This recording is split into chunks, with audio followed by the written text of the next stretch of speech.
Good morning, dear students of Standard 9th. Today we will start chapter 4, Atomic Structure and Chemical Bonding. In this chapter we will study about discovery of electron, proton and nucleus. So let's start. First is Dalton atomic theory. As you know that everything is ultimately made up of atoms, it is earlier thought that atoms are indivisible, but now we know that they are made up of subatomic particles, electrons, protons and neutrons. Thus idea has brought about a revolution of science. So Dalton is a scientist who gave the theory. The main postulates of Dalton atomic theory are: matter consists of very small particles that are known as atom, and we cannot create or destroy an atom. All elements of the atoms of elements have the same weight. Different elements have a different weight. If it is the atom of the elements that take part in a chemical reaction, atoms of one element combine with atoms of another element in simple ratio to form molecules. And next is who discovered electron, who discovered electrons, who discovered protons and who discovered neutron. All these topics we will study in detail. First is what is an element? Element is a pure substance that cannot be decomposed into another elements by any physical or chemical methods. What is an atom? As you know that atom is the smallest particle that take part in a chemical reaction. Discovery of electron. How electron is discovered?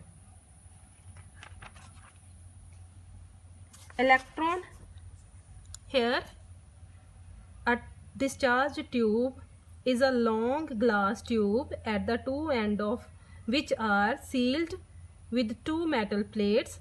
These two metal plates are called electrodes. The electrodes that is connected to the negative terminal of the battery, that is known as cathode, and which is connected to the positive terminal of the battery, that is known as anode. There is also a side tube which can be connected to an exhaust pump, that is known as vacuum pump, used for lowering the pressure of the gas inside the test tube. When a high voltage is applied across the terminal, the pressure inside the tube is decreased. This and the cathode, opposite sides of the cathode starts glowing. This phenomena is generally known as fluorescence.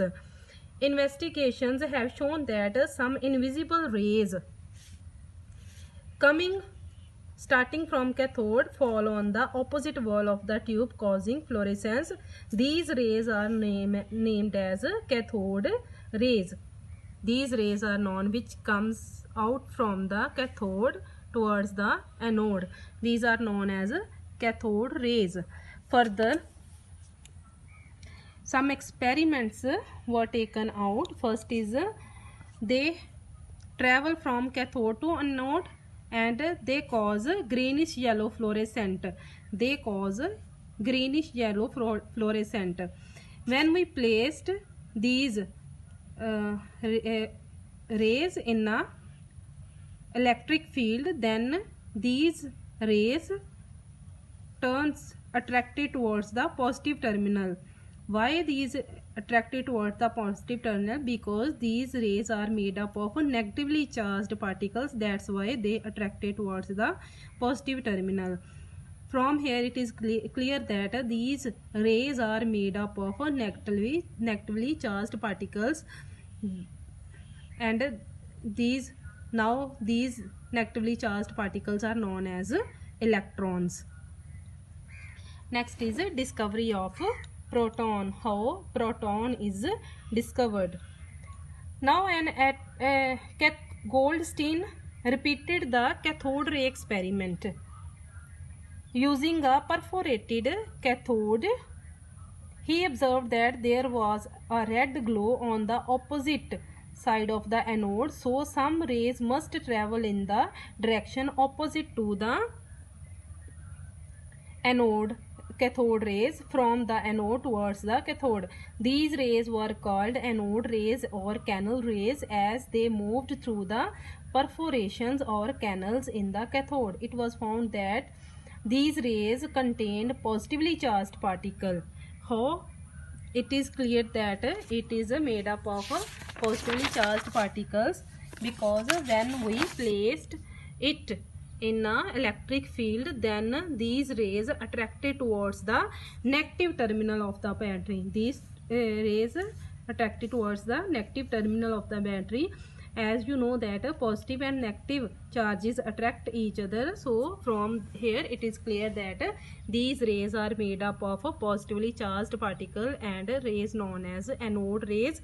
Anode rays are made up of positive charge, and positive charge is known as protons. Next is the discovery of